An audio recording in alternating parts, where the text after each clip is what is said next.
Mischa Zvegintzov is the Chief Influence Officer at Influence Army and the host of the Table Rush Talk Show. Mischa takes us on a journey through his career, from his humble beginnings in sales to becoming a sought-after expert in online marketing and podcast guest speaking. In this episode, Mischa shares his powerful Get Your Stories Together framework, designed to help individuals craft and organize their personal narratives to engage and inspire audiences. He delves into his own significant life transitions, including overcoming personal crises, embracing sobriety, and rediscovering fulfillment through spiritual exploration. Mischa also highlights his entrepreneurial ventures, including his innovative system for capturing impactful video testimonials and his dedication to helping others increase their influence through targeted podcast appearances. Join us as we explore Mischa's unique insights on storytelling, the power of personal reflection, and the importance of redefining success beyond material gains. Whether you're an entrepreneur looking to amplify your impact or someone striving for personal growth, Mischa's experiences and practical tips are sure to inspire and motivate. As always, if you found value from this content, please like and subscribe. And now here's my conversation with Mischa Zvegintzov. Enjoy. Hello, everyone, and welcome to another episode of the Beyond Fulfillment podcast. I'm your host, Dave Goulas, and this week, my guest is the Chief Influencer Officer at Influence Army and the host of the Table Rush Talk Show, Mischa Zvegintzov. Dave, amazing. You crushed my last name. Thank you so much. Hey, thank you for being here, Mischa. We really appreciate it. If you could, for everyone, can you just tell us about your entrepreneurial backstory and how you got to where you are right now? Absolutely. I'd love to, Dave. So what I like to say that I do currently, like today, where I am today, is I help heart-centered entrepreneurs increase their authority, their impact, and their income by going on what I like to call an influence tour. And that all starts by guest speaking on podcasts, developing those relationships, exploding your network from there. We already talked pre-call here. You love guest speaking on podcasts. I love guest speaking on podcasts. There's so many benefits of guest speaking on podcasts. You know, the first one obviously is the call to action. So at the end of this, you say, hey, Mischa, where can my people find you? And I say, hey, go to guestingguide.com, where you can get my free guide on how to execute a profitable and successful podcast tour, right? And so it's the call to action. That's amazing, but there's so many other benefits. There's list swaps with hosts. There's oftentimes I'll guest speak on a podcast and the host will go, oh my gosh, I need to speak on more podcasts. I want to join your Influence Army. So that's my main vehicle. It's my Influence Army membership where I teach and coach people how to go on a podcast tour, and then all the other networking aspects after it, how to monetize it, how to dial in their message, all these fun things. Okay. And boy, what other benefits? I'll save that for later if we have time. My previous 4 lives. So I'm 56 years old as we record this, and I'm a old school sales guy. So I started in sales in the mid 1990s, telemarketing, boiler room. I effectively, my sales career started when I joined a retail commodities brokerage firm. And retail commodities are at the time, were the most highly speculative markets you could play in. Okay. So it was like oil futures, gold futures, wheat futures. Oil's going to the moon. Gold's going to the moon. We'll still see ads like that, but these days it's Bitcoin. It was NFTs for a brief moment.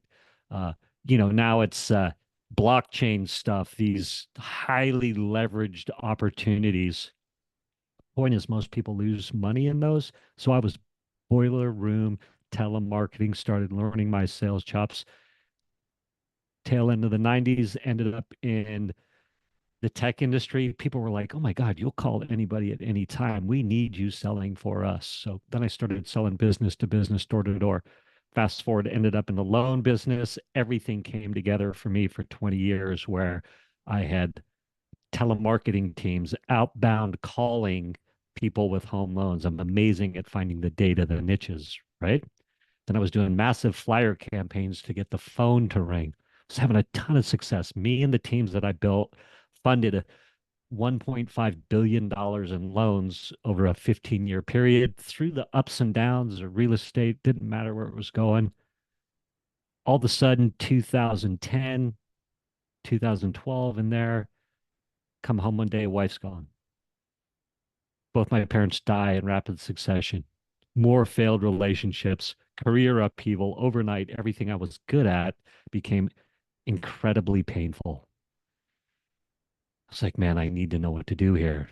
God, like I'm suffering. I'm burned out, even though I have a bunch of money in the bank. Like just that midlife existential crisis, right, Dave? I don't know if maybe you're headed there or been through a quarter crisis, or you're a little younger than me, I think. Yes.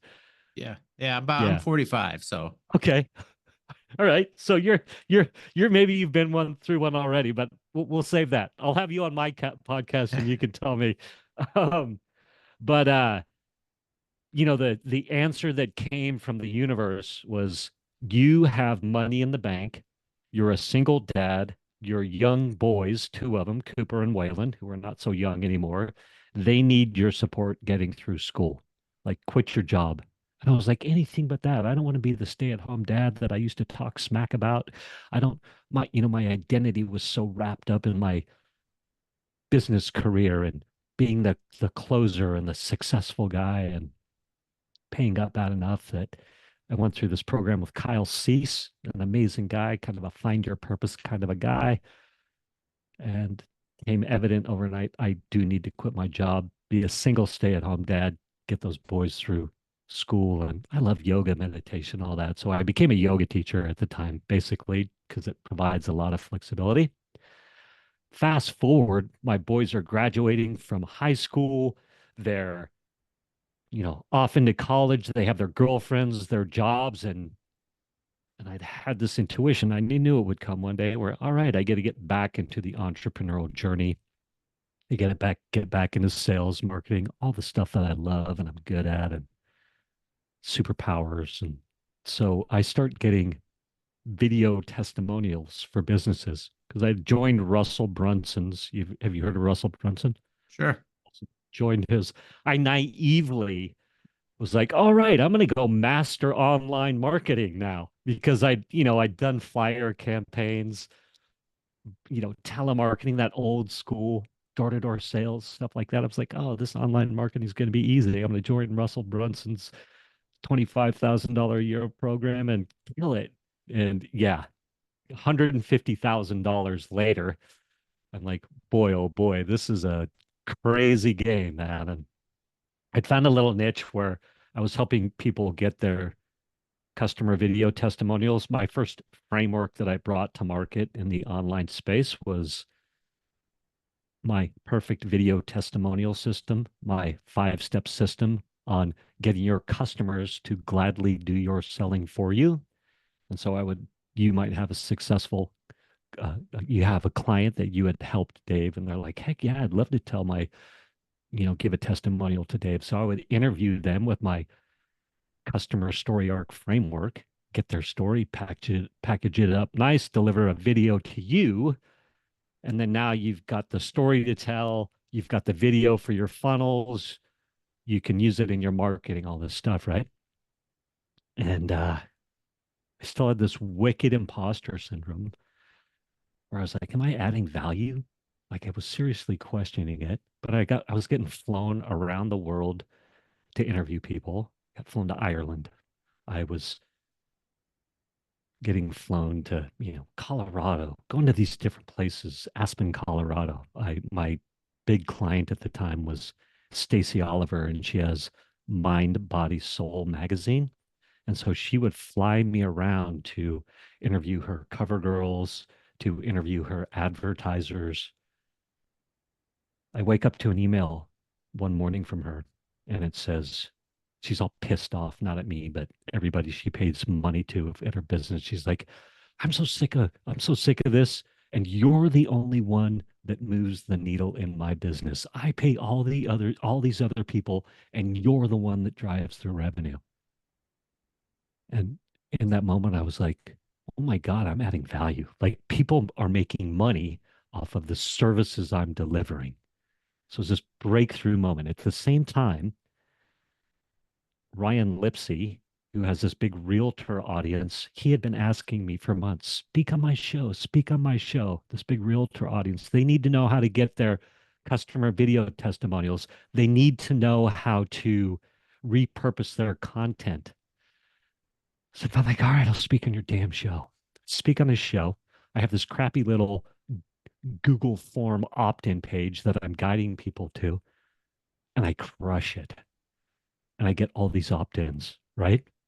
And I'm like, oh my God, I have to go on a podcast tour. Like I got a story to tell. I got an opt-in page, man. I'm going to market, right? So I start building out the systems because I'm a systems guy.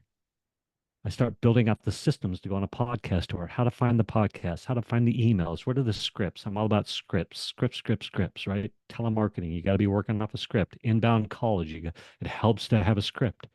Building all this stuff, I do a Facebook post. I'm going to go on an influence tour. I'm going to teach people how to get their customer video testimonials. I'm making all this stuff so you can go on a tour, on a podcast tour. Who would want it? And I get this flood of engagement. Oh my God, I want it. I want it. I want your scripts. I want your templates, blah, blah, blah, blah, blah. And I was like, ah, this is how I can use my superpower. I can help people bring their message to market. In effect, I'm all about helping people that are moving from the heart, mission centered, purpose driven. All you hear these kinds of things. And I feel that if I can help them get their message to market, I can help literally change the world. So that's what I'm all about. That's what I'm doing. I've been going gangbusters for, I don't know, 10 minutes here. What you got for me? Yeah, lot to unpack there. I appreciate the walking us through the whole journey there. Okay, so you started in sales, and when you said boiler room, right? Like you really were in the movie Boiler Room, right? That type of Yes, environment sounds like. But excellent training just in terms of, and I saw on your bio there too about the number of phone calls you've made in your career and all these other stats. But I mean, that sounds like a really important foundation of your career is just that sales background. Is that right? absolutely. I learned that well, I was listening to guys like Zig Ziglar. Those were my mentors back in the day. This is the 90s. He was already old back then, right? Zig Ziglar, Brian Tracy. My mentor in the loan business was Darren Riley. He taught me so much. But what I was learning key foundational in the outbound telemarketing was you've got to stay on point and you've got to have a script. And basically what the script does as you learn the script and adapt your style to it, it keeps you on point so that as somebody is veering from the script, you can answer that question, get them back on path, answer that question, get them back on path, right?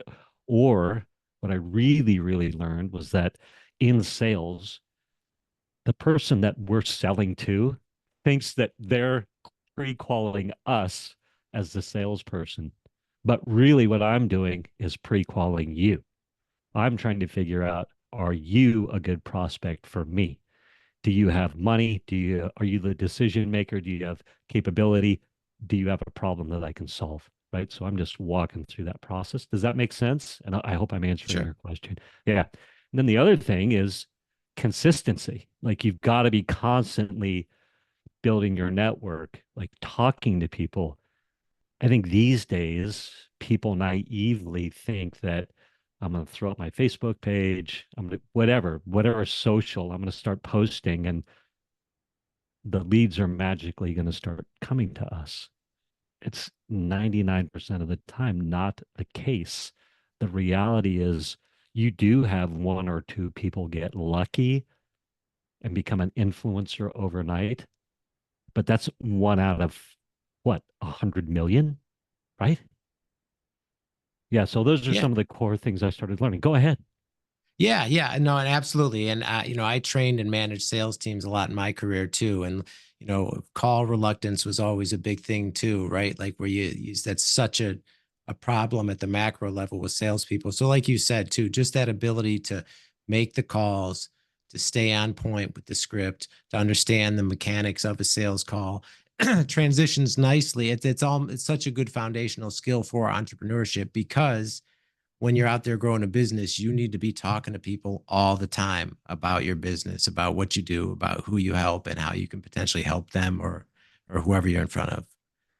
Absolutely. And I clearly you have a business before we went live. You're like, oh yeah, I was just in Kentucky dealing with your business. I imagine people tell you, well, I know I'm a rainmaker and I do it naturally now because I've been in sales so long. I know how to have a conversation. I know how to use that conversation to when I'm networking and let's say I'm learning a new thing that I want to sell or I have a new product, by having real time live conversations, I'm getting real time feedback on what is resonating. What's your problem? I just try a hook. Did that resonate?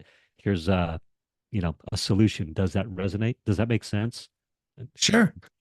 And I'm betting you have the same experience with what you do, that having managed sales teams, having being an entrepreneur, you're probably good at making it rain or finding clients. Or does that make sense? Yeah, yeah. So my previous career too, it was very pick up the phone and call people, B2B sales, right? Commodity based medical products, that type of thing. But then in the logistics business too, it's just a different type of sale where you really need to be out there as an influencer, so to speak, or as the founder, on social media where people can find you. And it's because you never know where the customers are going to come from. It's not as simple as just calling people. Yeah. I think that's what's so powerful about guest speaking on podcasts too, right? An influence tour. Uh, like the more I put myself out there, the more opportunities that I have to for somebody to see me and resonate with me and make that referral. You are dealing mostly with commodity based businesses, I believe, right? Where I might be more in the info product space. I'm teaching coaching, things like that, online courses, stuff, right? But I believe the research I did on you, you're more commodities based. Yes. Yeah, we service e-commerce sellers. E-commerce sellers, much better Yep. way to say it. Sorry. um, but that there's one of my favorite stories out there is because I have people that have e-commerce products that are in my influence army learning how to talk about their products on podcasts. And one of my favorite stories is Fire Creek Snacks. These guys, they started by doing the what do you call it, where you go to like the farmers markets, right?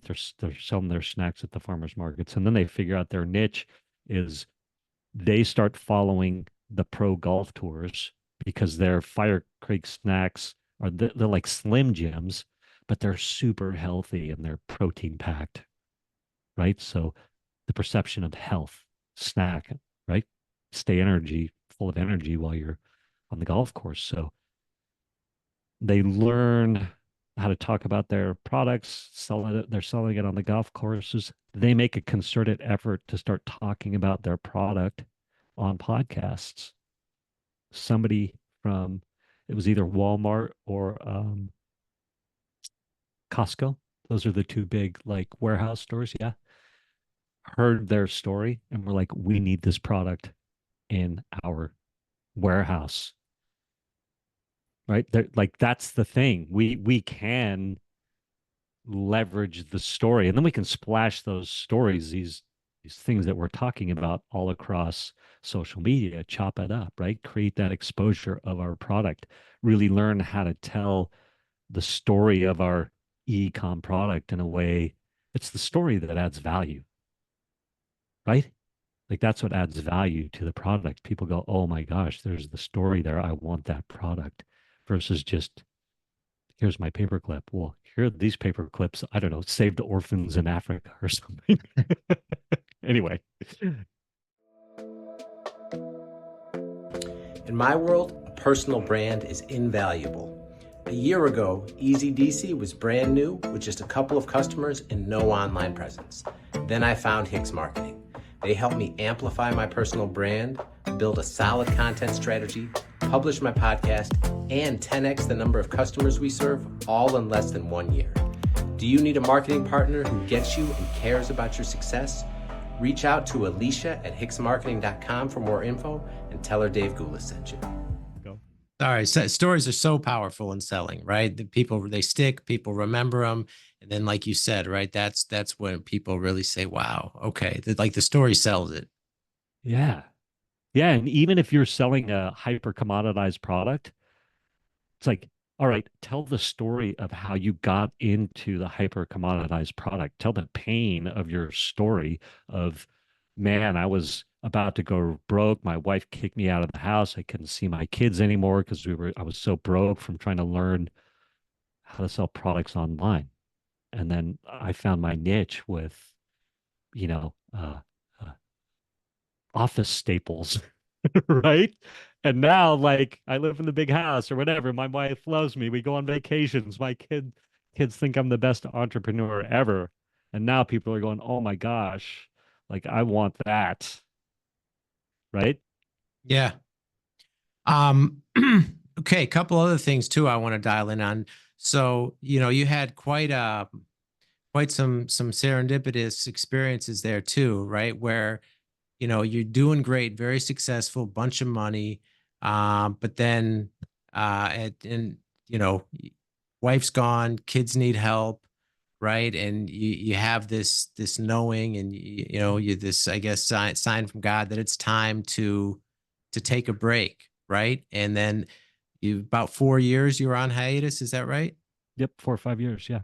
Okay. And so how much do you think that helped? Because you know what it's like, the grind of sales and the grind of working all those hours and all those calls, right? And you kind of just get used to it. But how much do you think that career break gave you clarity?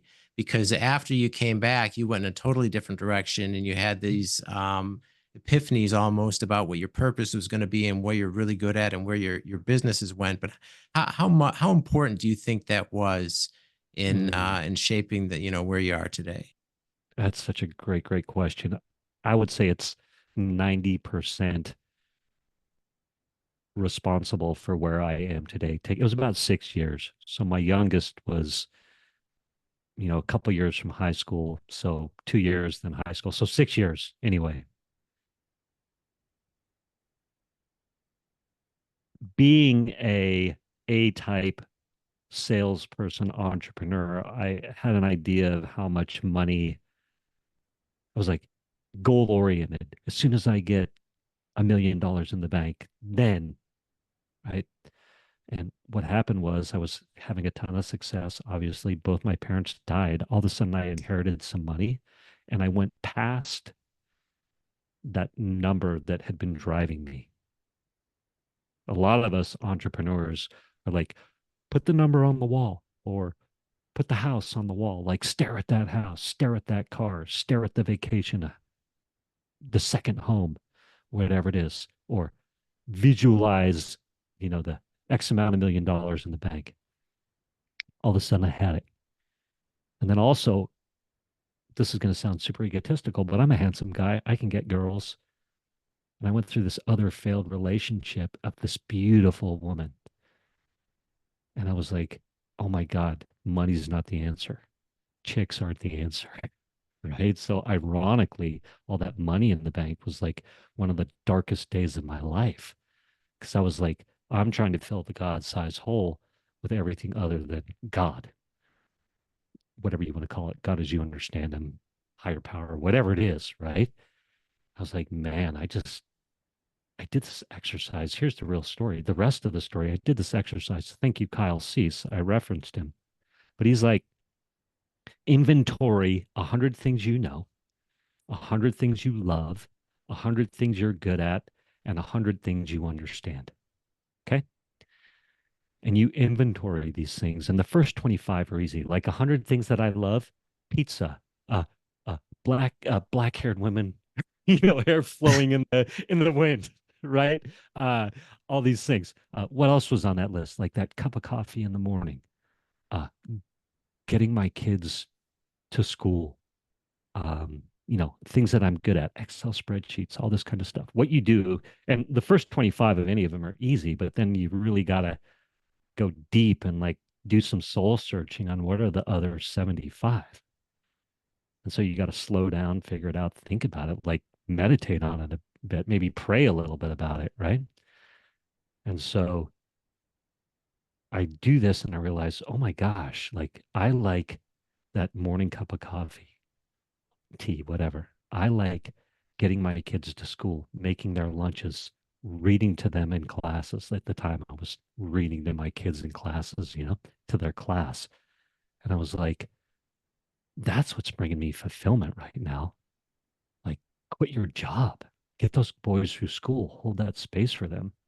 And so I did that, and holding my space for my kids through school gave me a lot of downtime. And I took that time of that downtime to really start daily inventorying, like going deep within. There's a book over here called A Course in Miracles. I don't know if you've ever heard of that book, but like really like, what's my purpose? Like, what am I attached to? Like, where's my identity? And so just going deep and doing this work and like, okay. So when I emerge out of the space, it's like, all right, I have a fresh perspective of what's driving me, and it's no longer money or women, or not that there's anything wrong with that, right? Like money can be great. I've had plenty, I've had none a couple times, or, the relationships, or am I answering your question? I hope. Yeah, yeah, it's just the clarity, right? It sounded like that downtime and that clarity gave you the space to do that work. And then Yeah. what emerged when the time was right was this new direction in your life, in Yeah. terms of like you realize, wow, like this, I'm really good at this. And that tour, and here's the other thing too I wanted to dial in on is like you had a lot of sales success, right? Had a bunch of money, weren't happy. You addressed that, you did the work, and then you start this other business and you start really using your gifts the way it's intended and you're having success, but then you're still having imposter syndrome. And I heard someone else, and I'm not recalling exactly who it was. Someone famous said, "Listen, this is naturally human. Like everybody, no matter how successful they are, has imposter syndrome." But I mean, just talk about that experience because just hearing that sometimes just sounds like, "Wow, that's crazy. He's doing all this, but yet he still doesn't think he's good enough." Yeah, it's wild, right? It was such an interesting time, and can still have it now. I think a lot of it too is I'm trying new things. Where before I had the standard metrics of fund X amount of loans, bank accounts going up by X, things like this, where it's like, oh yeah, clearly I'm having success because I'm hitting my goals that were very dollar driven. Not that I don't have some ideas of how much I'd like to make now, but the feedback loop is a lot different as you're learning new things, as you're an old dog learning new tricks. I think it's easier when you're younger, perhaps, or maybe it was for me. I don't know.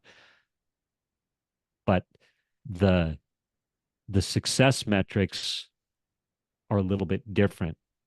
How could I say it? Maybe I was just used to success on a different scale. And so since I wasn't having it on a monetary scale like I was before, it was really hard for me to see how I was adding value, right? Does that make sense? And you've asked me this question, and I'm honestly you've got me thinking about it, and it's great because I'm like, a darn good question. So let's riff on it for a little bit. Yeah. Yeah. So like you said, right? Sales in old school sales, very easy to track. Numbers, metrics, deals closed, dollars coming in, bank account. It's very black and white, is, to track the numbers. But versus new business you're starting, you're loving it, people are responding, you're getting success, you're getting views, but I guess it's just a different type of metric to where like maybe the funds aren't there in the beginning, or but yet people are, you're putting out kind of pre-order type tests, like who would want this course, and a bunch of people say yes, right? But then you're still, maybe because it's a new direction, you're still saying, I don't know, is this right? Can I do this? It feels awkward, feels uncomfortable, but yet pushing through, you continue to take action, right? Yeah, exactly. That's such a great way to say it too. And then so I'm putting ideas out there, offers out there, people are saying yes, and then I have to deliver. And so I'm like, oh my gosh, someone said yes, I want this course on how to get customer testimonials. And a lot of it's in my head. I do it naturally. I'm obviously having success doing it because people are paying me for it. But it's like, well, how do you create a course, right? And so you hit this wall after wall after wall. It can feel like a lot of two steps forward, one steps back, two steps forward, six steps back, right? And then again, since it's a lot of it's new, I'm comparing myself to others. So I'm in Russell Brunson's high-end coaching. Well, Russell Brunson's the best online marketer, one of them that I know. And so he's just cranking it out, challenges going, new offers all the time, all these things.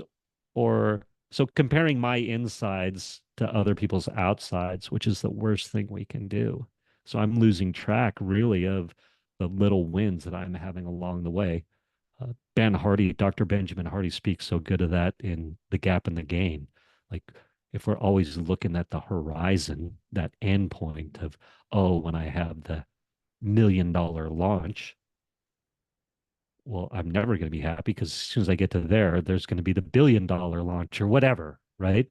Versus looking at the gains, the incremental gains. If I look at my life, I'm much better at it. Now I hired a coach that taught me to start looking at the wins, the little incremental wins. It's been so powerful. Her name is Stephanie Nichols. Like, did some serious work about that. Like, I went on a cruise a couple weeks ago, and I just spent all this money, built a funnel. It's having incremental bits of success, right? And when I first launched it, I'm like, oh my God, it's working. And then upon further review, the conversions aren't as good as I hoped, right? So I can feel like, oh my God, I'm totally failing. But then I go on this cruise with 40 other marketers. I'm in contact with 10 or 20 of them, a bunch. Two people joined my influence army, right? So that's amazing confirmation of what I'm doing, that people want what I have. But then I fixate on, oh, wait a minute. I thought somebody joined through my funnel, but somebody just referred my funnel to them. So they bought that way. And I'm mad because they didn't like opt in the way I wanted them to. Does that make sense? So it's like this weird, like, and it's like, well, wait a minute. I was just on this cruise. Two people joined. Like literally every time I go in a group of business people or entrepreneurs, people are like, I want in. I'll stop talking now. Anyway. Yeah, it makes sense, right? And particularly when you talk about the A-type personality and the being wired the way you are and the sales background, it's almost like the instinct is always to want to control the how, right? And so many times you find in life you have to, right? Things don't work out the way you intended, and when you let go of how it's going to happen, right? Oftentimes, a totally different way can be like, I love what Chris Voss. I don't know if you know who Chris Voss is, but he Yeah. says, never be so sure of what you want that you wouldn't take something better, right? Yeah. And it's like sometimes too in our head we think it has to work this way, but if we let go of the how, we realize what God or whatever you want to call it can deliver in a totally different way that's even better than we would have even hoped for.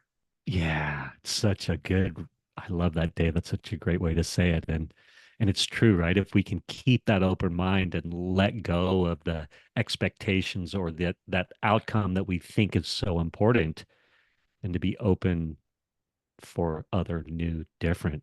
Yeah, it's good. Chris Voss is the negotiator guy, right? I think. Yeah. Yeah. Yeah. Yeah, it's Um, good. all right. So yeah, so Influence Army, you have this membership, you're showing people how, how they can leverage podcast guesting to really grow their brand, grow their business. And I mean, me personally too, right? When I started the podcast, I didn't know what I was doing. I had the idea one day. I just started doing it. And before you know it, it really made a real impact in our business, even though it's so raw and so just thrown together. But I just keep interviewing people. And then eventually, and the same thing you like said with the system, and then I realized, oh wow, when I got invited finally to go on a podcast, it worked out well, and I did another and did another, and then I realized the same system that I use to keep getting guests on my show, I can use to just keep going on other shows, and it's kind of same thing, right? Exponentially, you grow. You just have to keep putting in the effort and doing it, and before long, it becomes kind of like easy, right? Like once you do you do what you fear, and the fear goes away, and then before you know it, it's no big deal to guest on a show or to record your own show. But just talk about how, because it's easy maybe for me and you to say that because we have our own podcast, right? And we're used to doing it. But for people that don't know, because that's one of the things I encounter so much is people that aren't used to doing it. There's so much apprehension about, oh, how am I going to sound? What are people going to think? What if this happens or that happens? But I mean, just talk about some of the transformations you've seen and how powerful that is when people can just commit to doing this type of thing. Yeah, it's a great question. So first off, I'll just say you asked me a couple questions and I gave some very long-winded answers, sometimes perhaps missing the mark. So anybody listening right now can go, hey, it is okay to ramble. I'll debrief on our call and I'll go, oh, he has some good questions. I might want to dial in my stories a little bit here. Does that make sense? So I think that that's anybody new. Let's throw ourselves out there, start getting after it, and then just iterate, right? I will also say that for you and me, when we started our podcasts, we had no audience, right? So there was no one to offend or no one to irritate or whatever to look bad in front of, right? And fast forward for me, I'll jump on a mic anywhere, anytime, because I've done hundreds of podcasts myself. I have a podcast with 700 episodes or what have you. So it's easy for me. I've been interviewed so many times that that I'll go for it and I'm ready to fail or look bad or whatever. I want to answer your question. I've got some frameworks for your audience that I think will help. Okay. Um, and so the other thing too is I trust that somebody is going to hear what they need to hear, right? Because, and you spoke to that, like if I can let go of how I think it's supposed to go. So I know that sometimes I need to fail on an interview so other people will go, it's okay to fail. Does that make sense? So it's like trusting that there's a purpose for everything. But quick, one of the things I teach people is my story bank, get your stories together worksheet. So you expertly know what to say and when to say it to inspire the audience to action. Okay. And so basically, you just do some inventorying of the key story arcs of your life. You heard me speak to that, the death, divorce, you know, uh, career upheaval years. You heard me speak to my, what I call like my family, grow your family success years. And then my other story arc is the rebirth into online marketing, right? And so then I inventory the stories within those arcs. I got sober when I was super young, 17 years old. So I've got my recovery years. I have an opportunity to speak on podcasts that are maybe not so entrepreneurial, but are a bit more, let's say, mindset or, you know, uh, rebirth kind of ideas. So I have stories around that. But then you just inventory stories within those story arcs of, all right, what are my stories within there? What are the inspirational people stories in there? So you heard me speak to Russell Brunson. You heard me speak to my lone mentor, Darren Riley. You heard me speak about Zig Ziglar, things like that, right? And then the next thing we inventory within that is, who have we impacted? So this story bank, get your stories together worksheet, people jump into my influence army and they start inventorying their stories like this, right? And then so Rick Hayhurst started inventorying his stories. So it helped him when he was guest speaking. But the testimonial he gave me spontaneously was, oh my God, like I go out and network now, and I'm a much more powerful networker. Like the stories come up at the right time naturally, and I'm crushing at making these connections, getting new business deals, things like that, right? Uh, Carissa Cadill, she used that framework. She speaks on a virtual stage, has her stories dialed in. Randomly, somebody who was watching goes, oh my gosh, you're so powerful with your stories. Gave her 25, it was $30,000 business grant for what she was doing. And I'll never forget the day she called me up. She calls me up and she goes, Mischa, and I wish I'd recorded it. I got the testimonial again later, but it wasn't as cool as when she was just like, oh my God, I used your framework and I was telling the right stories. And all of a sudden, this person was like, I want to support what you're doing. Here's a business grant, right? And it's, there you go. So we want to get good at telling our customer stories. If we don't have customers yet, who have we inspired? Parents, brothers, sisters, people at work, right? And then I'll say this one last thing too. The impactful people stories. Like I've literally stumbled across someone at a coffee shop and they've told me something and it's changed the trajectory of my life, right? So if we can inventory those stories, so when we're on a podcast or we're networking, bam, it's very powerful. Now, clearly, I have a lot dialed in. Clearly, I've got work to do. Well, and then that goes back to that sales background with the scripts, right? Because so often in a phone sales environment specifically, right, you want to have a script down, but then obviously add your style to it, your flavor. And then as it gets down, you're able to weave all this other stuff into it, but it just rolls off your tongue. So it sounds like you're having your clients now, with that background you had in doing that, create their own script based on their own stories and practicing and rehearsing that. So when it comes time to be on stage with it, wherever that is, on a podcast, at a networking event, whatever, people can just get used to telling their story and it comes across so much more powerfully. Absolutely. And I like to encourage people to keep it simple as well. And I did such a great point. Thank you. From all the scripting and my previous sales background, one of the first things that happened when I cut that first $25,000 check to Russell Brunson back, I don't know, 5 years ago by now, when I started my rebirth into online marketing, he said one of the first things he did is he said, start inventorying your stories, right? Because story is what adds value to product, is in effect what he said. He's got his hook story offer, right? So he's like, stories. And then his perfect webinar is all about story, right stories, right time. And I think that what I learned from him, and just, I didn't even know why. I just literally started inventorying my stories. And it's 3 years later, all of a sudden, like, oh, I see. But anyway, to keep it simple, all we need to do when we start inventorying our stories is short little sentence or phrase. It's not like you have to write the whole dang story. Just write something that triggers your memory.